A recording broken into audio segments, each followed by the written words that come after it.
Welcome to your property. आज के इस वीडियो में हम डिस्कस करने वाले हैं ट्रांसफर ऑफ प्रॉपर्टी एक्ट के सेक्शन 11 एंड 12 जो कि बताते हैं कि ट्रांसफर के साथ लगाई गई कौन सी कंडीशन लॉ एक्सेप्ट नहीं करता है। तो चलिए इन दोनों सेक्शंस को समझना शुरू करते हैं।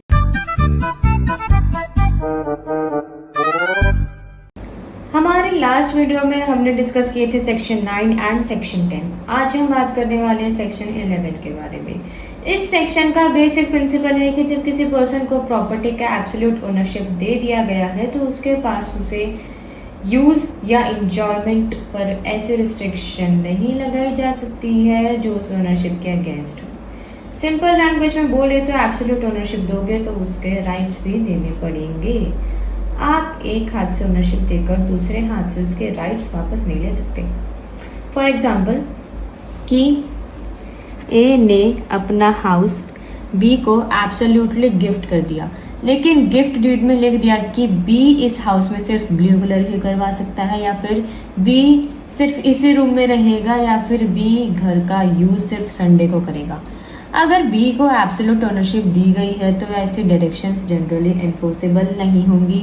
बी अपनी मर्जी से प्रॉपर्टी यूज़ कर सकता है। सेक्शन 11 का एक्सेप्शन भी है। अगर रिस्ट्रिक्शन का पर्पस दूसरे इमूवेबल प्रॉपर्टी का बेनिफिशियल इंजॉयमेंट सिक्योर करना है तो रिस्ट्रिक्शन वैलिड हो सकती है। जैसे कि ए के 2 प्लॉट्स हैं, एक प्लॉट बी को ट्रांसफ़र कर दिया, लेकिन कंडीशन रखता है कि इस प्लॉट पर 3 फ्लोर से ऊपर बिल्डिंग नहीं बनेगी ताकि पीछे वाले प्लॉट की सनलाइट और वेंटिलेशन बनी रहे। ये रिस्ट्रिक्शन दूसरी प्रॉपर्टी के बेनिफिट के लिए है, इसलिए इन्फोर्स की जा सकती है। सेक्शन 12 की अब हम बात करते हैं, जिसका टाइटल है कंडीशन डिटर्मिनेबल ऑन इंसॉल्वेंसी और अटेम्प्टेड एलियनेशन। सेक्शन 12 कहता है कि अगर प्रॉपर्टी ट्रांसफ़र करते वक्त ऐसी कंडीशन लगाई जाए कि अगर ट्रांसफरी इंसॉल्वेंट हो गया या फिर प्रॉपर्टी ट्रांसफ़र करने की कोशिश करे तो उसका इंटरेस्ट ख़त्म हो जाएगा, तो ऐसे कंडीशन वॉइड होगी।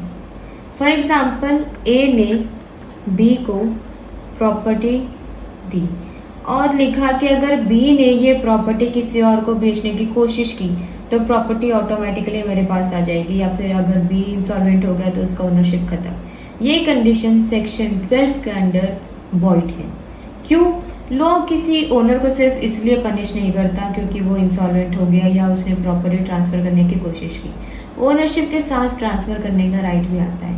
सेक्शन 12 भी सेक्शन 10 की तरह एक एक्सेप्शन देता है कि अगर प्रॉपर्टी लीज पर दी गई है और कंडीशन लेसर के बेनिफिट के लिए है तो वैलिड हो सकती है। फॉर एग्जांपल लीज डीड में लिखा हो कि लेसी बिना लैंडलॉर्ड के परमिशन के लीज ट्रांसफ़र नहीं करेगा, ये कंडीशन वैलिड हो सकती है। ठीक है, अगर आपको ये वीडियो यूज़फुल लगी हो तो वीडियो को लाइक करें, शेयर करें और चैनल को सब्सक्राइब करें। Thank you.